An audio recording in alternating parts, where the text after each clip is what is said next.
우리 함께 인사드립니다. 잘 오셨습니다. 잘 오셨습니다. 할렐루야. 인사 나눕니다. 복되십니다. 복되십니다. 하나님이 아브라함에게 주신 건 뭐냐면 너는 복이라 그랬습니다. 너는 복이라. 복의 근원이 아니고 너는 복이라. 네. 우리 이 자리에 있는 우리 사랑의 교회 모든 식구들이 나는 복이다. 이런 마음으로 믿음으로 승리하시기를 주의 이름으로 축복합니다. 아멘. 오늘 말씀 이야기는 우리가 성경을 조금씩 읽다 보면 그리고 교회에 이렇게 어느 정도 연륜이 있다 보면 다 아는 얘기입니다. 아, 예수님이 어려서 그래 성전에 갔다가 왜 아버지의 집에서 내가 아버지 집에 있는데 굳이 나를 찾느냐 이렇게 얘기하는 거잖아요. 그런데 이 말씀은 교회력에 따라서 오늘이 성탄 이후에 이제 첫 번째 주일인데 이때가 유년기 때의 예수님에 대해서 묵상하는 주간이거든요. 근데 안타깝게도 유년기에 나오는 예수님은 누가복음밖에 안 나와요. 그리고 누가복음에서도 딱 여기 내용밖에 안 나옵니다. 왜냐하면 누가복음은 완전한 그리스도는 완전한 사람이었기 때문에 가능했다라는 그리스도를 완전한 인자라는 걸 강조하기 위해서 어렸을 때 이야기까지 다 기록을 했거든요. 그런데 여기 재밌는 사실은 40절에 보면 아기가 자라며 강하여지고 지혜가 충만하며 하나님의 은혜가 그의 위에 있더라. 하나님의 은혜가 그의 위에 있더라. 그러니까 하나님의 은혜가 아기 예수와 아이와 같이 이제 자라고 있더라. 보호해주고 있더라. 이런 말씀이죠. 그런데 이 말씀 이후에 41절로 50절 말씀 보면 12살짜리 이 소년이 첫 번째로 성전 여행을 떠납니다. 그 여행을 떠나는 이유가 뭐냐면 아버지도 그렇고 6월절을 맞이해서 식구들이 다 성전에 가서 이제 제사를 지내는 예배를 드려야 되는 관습 때문에요. 그러니까 소위 말하면 우리로 치자면 주일 예배를 드리게 오는 거랑 뭐 별반 다르지 않는 거죠. 그래서 하나님께 무조건 나가야 되니까 식구들이 가는 방문에 대한 얘기가 나와요. 그 다음에 51절, 52절에 보면 식구들 엄마는 아이가 그냥 그런 줄 알고 집에 오다가 애 잃어버린 걸 알고 다시 가서 예수님을 찾아갖고는 데리고 오는 장면입니다. 그런데 함께 내려오는데 이 아이가 그동안 듣지 못한 말을 하는데 뭐냐면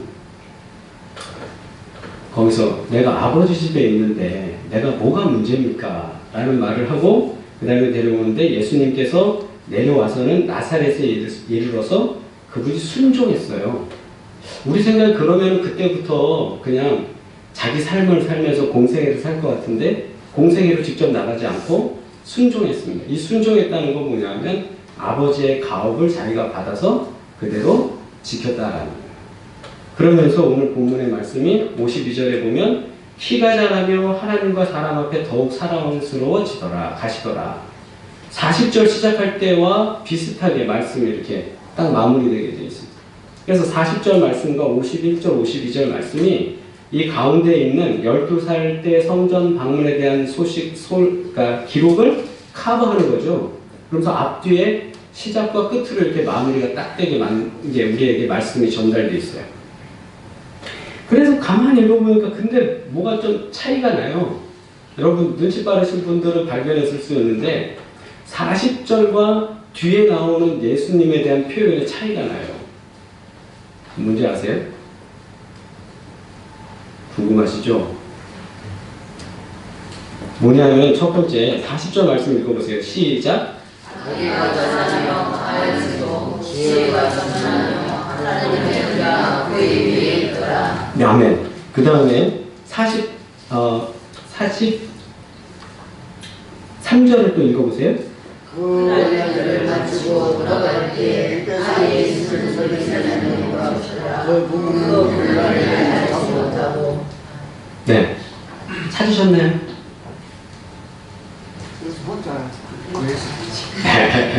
빨리 찾으면 여러분들 제가 이렇게 퀴즈 안 내죠. 뭐냐면 40절에 성전으로 올라가기 전에 예수님에 대한 표현은 아기라는 표현이에요. 아기 예수. 아기가 자라며 강하여지고 할렐루야. 아기가 자라며. 근데 성전에서 올라가는 그 모습 속에 그 다음부터 12살이 돼서부터는 어떤 표현을 썼냐면 뭐라고 했냐면 43절에 그날을 마치고 돌아갈 때에 응? 예수는 예루살렘에 머무셨더라. 아, 근데 그 예수가 어떤 예수예요? 43절에 보니까 이 예수는. 네. 성전에 올라가서 가만 보면 거기서 유월절 뭔가를 하고 제사를 지내고 뭔가 그걸 하고 그게 더 디테일하게 기록될 것 같은데 그 기록은 없어요. 거기서 제사를 지내고 거기서 유월절 어린 양을 어떻게 했고 거기서 아버지한테 뭘 배웠고 그건 없어요. 뭐가 있냐면 아기 예수가 있어요. 아기가 12살이 되던 해에 올라갔어요.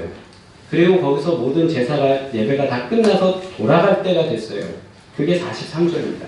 돌아갈 때가 됐어요. 그랬을 때에 이 예수가 됐다는 거예요. 할렐루야. 그게 무슨 차이냐면 40절 말씀은 헬라어로 파이디온이라고 말합니다. 아기라는 말이에요. 근데 43절에 나오는 아기라는 말은 또 파이스라고 하죠. 파이스라고 하는 건 성장한 아이를 말하는 거고 파이디온은 우리 애기야 할 때 그 애기예요. 초등학교 들어간 애한테 애기야라고 부르지 않죠. 그렇죠? 아이가 자라면 그거에 따라서 맞춰서 얘기합니다. 결혼한 아이를 보면서 그 내 아들이지만 걔를 향해서 애기야라고 부르는 엄마 없을 겁니다. 그죠? 다 그 때를 따라서 호칭을 하게 돼 있는데 예수님을 향해서 성전에 올라가기 전과 성전에 올라간 이후에 성경은 그에 대한 표현을 달리한다는 거예요. 아기였던 존재가 이가 된다는 거예요. 48절에도 그런 기록이 있죠. 48절 그의 부모가 보고 놀라며 그의 어머니는 이르되 아이야 어찌하여 이러는 거예요. 아이야. 아기야라고 얘기를 하지 않고 아이야. 이 사건 속에서 왜 이렇게 변화가 됐을까? 왜 성경은 성전에 올라가기 전과 올라간 이후에 이 예수님에 대한 표현을 달리 했을까요? 이것이 오늘 우리들에게 주는 첫 번째 질문입니다. 뭐냐면 우리는 하나님을 만나기 전과 하나님 만난 이후에 우리 삶의 영적인 수준은 올라가야 됩니다. 아멘. 성장이라는 거죠. 성장이라는 겁니다. 성장이라는 얘기인데 12살에 대해서 굳이 말하는 것 여기에는 몇 가지가 있습니다. 당시에 예수님이 생활하시던 그 당시에 그들에게 영웅이라고 불려지는 수많은 사람들은 12살 때 머리가 깨었습니다.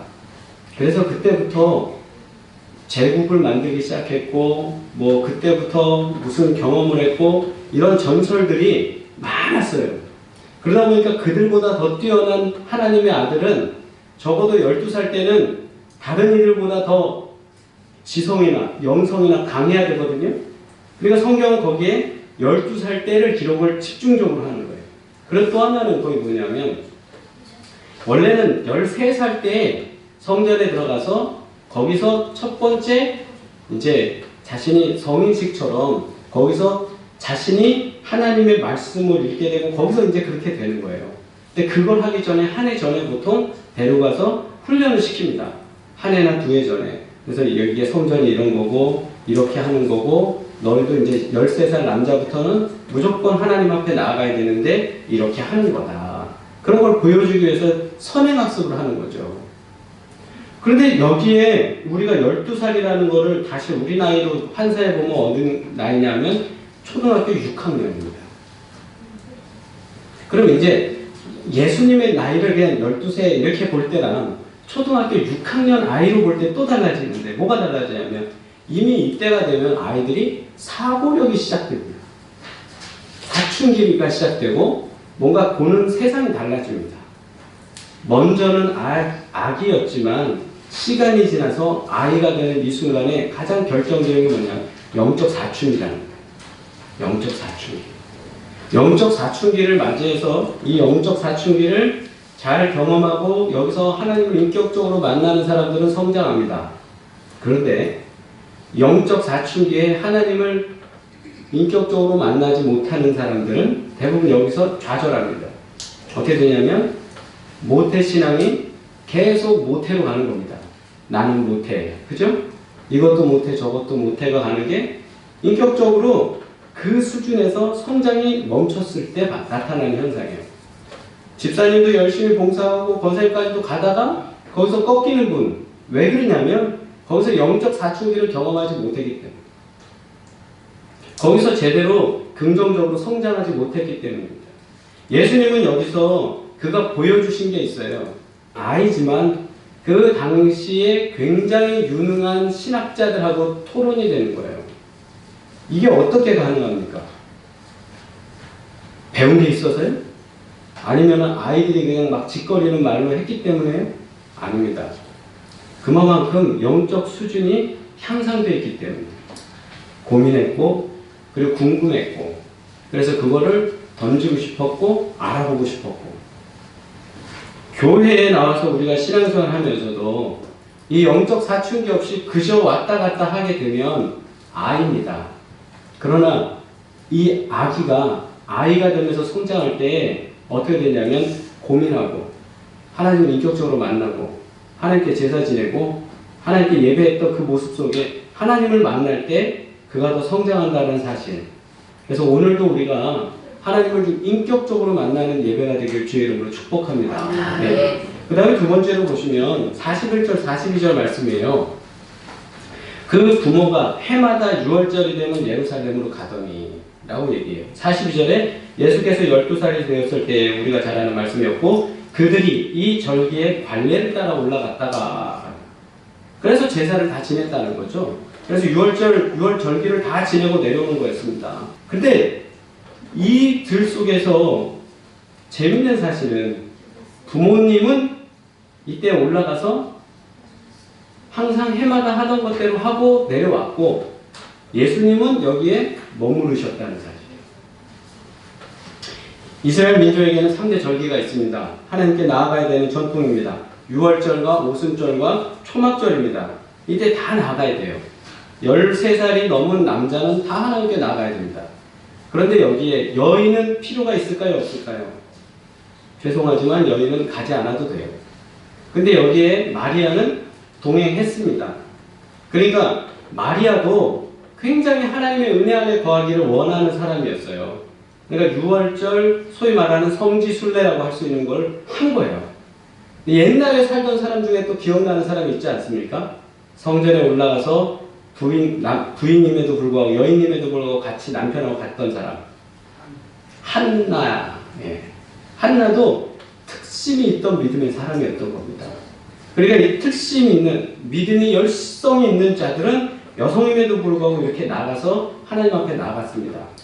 그리고 13살 어린이가 이제 하나님 앞에 나가면 그때부터는 사회 구성원으로서 인정하는 의식을 취했는데 그 의식 다음에 그 아이에게 주는 호칭은 뭐냐면 율법의 아들이라는 말로 미츠바라고 했어요. 바는 벤이나 바 이거는 아들이라는 말입니다. 미츠바는 율법이라는 말입니다. 그래서 율법의 아들. 율법의 아들이라는 표현을 쓰면서 그 이제 아이들을 다 하나하나 이제 율법 안에서 성장하는 유대인이다라는 이제 그 하나의 징표를 그들에게 주는 거죠. 그래서 아까 말씀드린 대로 13세가 되기 전에 한두 번씩은 먼저 경험하게 하면서 했는데 42절에 보니까 그 올라가는 장면이 엄마 아빠의 모습이 관례적이다. 관습적이다라는 거예요. 그리고 해마다. 겉으로 보면 이건 굉장히 소중하고 중요한 겁니다. 왜냐하면 해마다 관습적으로 관례적으로 항상 빠지지 않고 나가는 사람. 좀 전에 말씀드린 대로 종교적인 열심이 있는 사람입니다. 여러분 종교적인 열심이 필요하지 않겠습니까? 게으른 것보다? 그러니까 열심히 나와요. 그러니까 칭찬받을 믿음인 거예요. 그런데 이 칭찬받을 믿음이 하나 부족한 게 뭐냐면 관습에 머문다는 거죠. 관습에 머물렀어요. 해마다 나가는 그 관습에. 그런데 예수님은 여기에 뭐가 달랐냐면 관습이 아니라 관심에 집중했습니다. 할렐루야. 하나님을 향한 관심에 집중을 한 거예요. 많은 사람들이 예배에 와서 관습적으로 여기 앉아서 예배 드리고 주일날 예배 안 드리면 뭔가 좀 찜찜해지고 그리고 만약에 내가 오늘 교회 안 왔는데 오늘 저녁에 무슨 일이라도 나오면 하나님이 당장 나한테 그런 불편한 마음으로 오는 게 관습이라는 거예요. 그러나 이 자리에 올 때 예수님처럼 질문할 게 있고 듣고 싶은 게 있고 하나님의 은혜 안에 갈구하는 그 관심, 그 관심을 갖고 주님 앞에 나와요. 그랬기 때문에 예수님은 그 성전에 머무르면서 시간이 가는 줄도 모르고 그 어린아이가 거기서 질문하고 답을 하고 그러고 있는 거예요. 우리의 신앙이 왜 성장하지 않습니까? 라고 누군가 물어보면 저는 이렇게 말하지. 관심이 있습니까? 관심이 있습니까? 수많은 사람들이 길을 걸어갑니다. 그런데 거기에 한 가게의 간판이 바뀌었는지 안 바뀌었는지 알 수 있는 건 뭐냐면 관심 있게 걸어간 사람은 알아요. 저 집이 첨가물을 어제까지 팔았는데 오늘은 핸드폰을 팔고 있네? 네. 그 관심이 어디서? 그게 있어야 보이거든요. 하나님을 향한 관심. 하나님이 오늘 우리들에게 어떤 말씀을 주실 건지. 하나님이 우리로 하여금 한 주간을 살면서 나에게 주신 이 고통 속에 하나님은 어떻게 일하실 건지라는 관심이라는 거예요. 그 관심을 가진 자는 거기서 하나님과 깊은 교제를 하지만 관습을 가진 자는 그냥 끝나자마자 돌아가는 거예요. 그 다음에 세 번째로 우리가 볼 수 있는 건 조금 전에 말씀드린 대로 바 미스바 율법의 아들이다 그랬는데 많은 사람들은 형식적으로 율법의 아들이다. 내가 이제 성경도 읽을 줄 알고 내가 이제 뭐 두루마리 모두 하고 뭐 옷단에 모두 달고 뭐 정말 유대인처럼 모자도 딱 쓰고 멋있게 이렇게 유대인의 모습으로 살아간다? 그게 만족할 수 있어요. 그런데 예수님은 자신을 마음 미츠바 그냥 율법의 아들로서의 자신의 정체성을 놔두지 않았습니다. 왜냐하면 부모들이 막 갔다가 하룻길을 갔습니다. 대단하죠 이 사람들도. 해 떨어지기 전까지는 계속 간 거예요. 봤더니 당시 남자 여자들이 따로 갔대요. 애들은 아빠 쪽 따라가든 엄마 쪽 따라가든 갔다는 거예요. 그러니까 아빠 입장에서는 엄마한테 쫓아갔겠지. 엄마 입장에서는 아빠한테 갔겠지. 아유 저 녀석 어디 있을까? 그러고 그냥 갔겠죠. 가다가 어느 정도 가서 이제 쉴 텀이 돼서 봤더니 여보 애는 없어요. 당신 데리고 오지 않았어? 하루 동안 그 친척들 중에서 본 거예요. 또 누구랑 같이 놀았나. 친척들 중에 이렇게 좀 애들 또 놀잖아요. 하루 치고 그 다음에 하루길을 또 올라와서 보니 사흘이 된 거예요. 요즘 같으면 있을 수 없는 일인데 당시에는 그게 가능하죠. 그래서 사흘 만에 올라와서 봤더니 46절부터 우리 49절까지 함께 읽습니다. 46절 시작. 사흘 후에 성전에서 만난 즉 그가 선생들 중에 앉으사 그들에게 듣기도 하시며 묻기도 하시니 듣는 자가 그의 부모가 보고 놀라며 그의 어머니는 이르되 아이야 어찌하여 우리에게 이렇게 하였느냐 보라 네 아버지와 내가 근심하니 하여 너를 찾았노라. 49절 천천히 읽습니다. 예수께서 이르시되 어찌하여 나를 찾으셨나이까 내가 내 아버지 집에 있어야 될 줄을 알지 못하셨나이까 하시니 아멘. 많은 사람들은 바 미츠바 이렇게 바 미츠바 율법의 아들로서의 존재로 그냥 살아가는 유대인으로서 만족해요. 그런데 예수님은요 그 바 미츠바가 아니에요. Son of God 그죠? 영적으로 표현하죠. 하나님의 아들이라는 거예요. 내가 이게 다른 거예요. 많은 사람들은 그냥 넌 율법의 아들이야 라고 하는 말씀의 아들이야 이걸로 만족한다는 거예요. 신앙적으로만 그냥 내가. 그러나 예수님은 내가 내 아버지 집에 있는 게 뭐가 문제예요? 네. 내가 내 아버지 집에 있다는데 그럼 내 아버지는 누구예요? 여기서? 하나님이잖아요. 하나님을 아버지라고 부를 수 있는 존재가 되는 거예요. 아멘. 아멘. 인간들이 할 수 있는 표현이 아니었던 거예요. 당시에.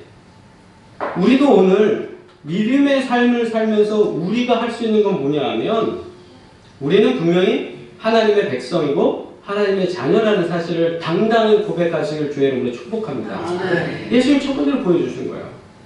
내가 아버지 집에 있는데 요즘 약간 이렇게 해서 그렇지 내가 우리 집에 있는데 뭐가 문제야라고 똑같은 거죠. 여러분이 어디서 주무세요? 여러분 집에 주무시잖아요. 아빠 집이 여러분 집 아니에요? 아빠가 사는 데가 여러분 집 아니에요. 네. 옆집에 가서 삼촌 집에 살면서 그게 여러분 집이 될 수는 없어요. 아빠니까 아빠. 아빠 집에 있다는 거예요. 예수님 표현. 내가 우리 아빠 집에 있는데 뭐가 문제야? 우리가 인생을 살면서 율법에 얽매이고 관습에 얽매이고 그 다음에 우리가 신앙적으로 그 영적 사춘기를 못 경험하면서 살 때는 이런 게 보이지 않습니다.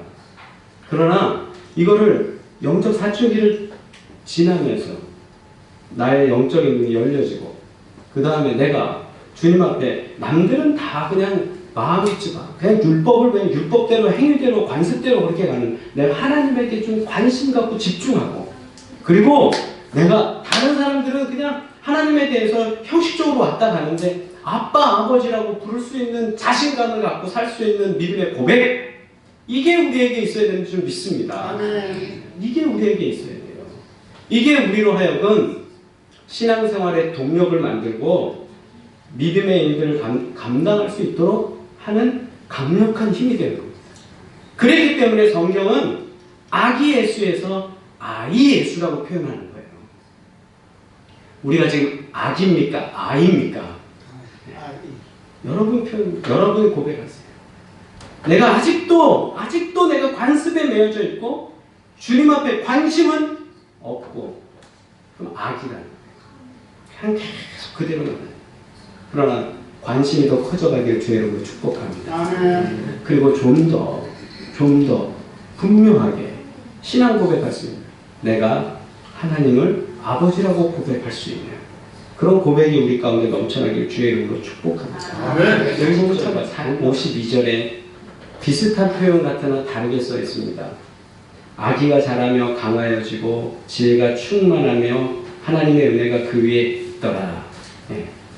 근데 이 한 번의 성장통을 겪으면서 더 하나님 앞에 가까이 간 예수님에게 52절은 예수는 지혜와 키가 자라가며 하나님과 사람에게 더욱 사랑스러워 가시더라. 좀 더 역동적이잖아요. 처음 그냥 아기로 봐서 그냥 잘 보호해주는 모습이라면 뒤에는 점점 더욱 사랑받는 모습이에요. 우리도 믿음이 아기는 그냥 은혜가 그 위에 있는 거예요. 그냥 그렇게 돌봐만 주는 거예요. 그러나 아이가 되면 지혜가 자라고 키가 자라면서 하나님의 사랑을 더 받을 수 있는 존재가 되는 줄 믿습니다. 아멘. 그런 은혜가 있기를 주의 이름으로 축복합니다. 기도하겠습니다.